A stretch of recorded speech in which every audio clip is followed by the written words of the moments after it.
Gente, qual que é o problema da água, tá? Não é a falta de chuva, não. É outro. Os idosos, eles desidratam com muita facilidade, porque eles não ingerem uma quantidade de água necessária para a manutenção do corpo. Isso não significa que ele tem um problema neurológico.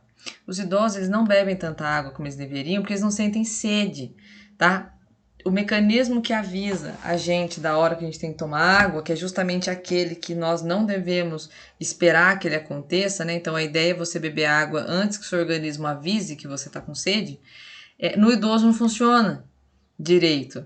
Por quê? Porque está havendo aquela perda, né, progressiva de células, aquilo que a gente já viu, tanto na parte multifuncional quanto na parte sensorial.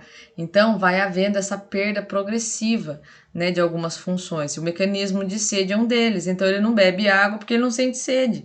Mas o fato de ele não sentir sede não significa que ele não precisa da água, né? Então, sendo assim, eles possuem menos água no corpo que um adulto e bebem menos água do que eles precisam. Logo, a gente tem que tomar muito cuidado e ficar lembrando os idosos de que, que eles têm que tomar água, porque houve um momento em que muitos idosos vieram a óbito devido à desidratação.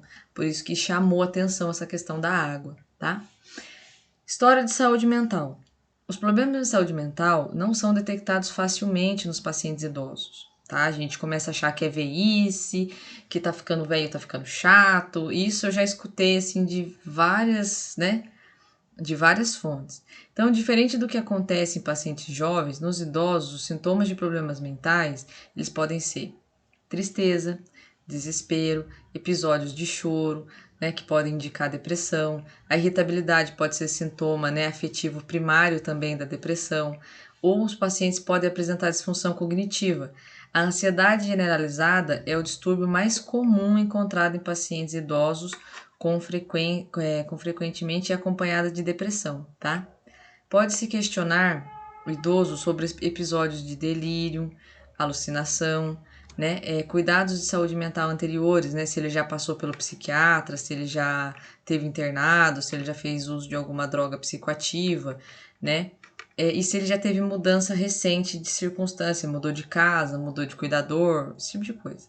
Outros fatores a gente pode observar também, como a perda recente de um ente querido, perda de audição, da visão também, né? Acaba afetando aí, ou situação de perda de vida e perda de independência, né? Então, como a gente conversou nas outras aulas, o idoso, quando ele fica dependente, né, e menos autoconfiante, a tendência é que ele fique deprimido. Por isso que a gente salientou a importância de oferecer ajuda somente naquilo que o idoso realmente precisa, deixar ele executar as tarefas que ele consegue, né, e tá ajudando só nas tarefas que ele não consegue fazer, tá? As preferências espirituais e religiosas do paciente também devem ser levadas em consideração, tá? Incluindo a interpretação pessoal sobre o envelhecimento, o declínio da saúde e a morte devem ser esclarecidos. Então a gente precisa conversar com o paciente sobre esses quesitos também, tá?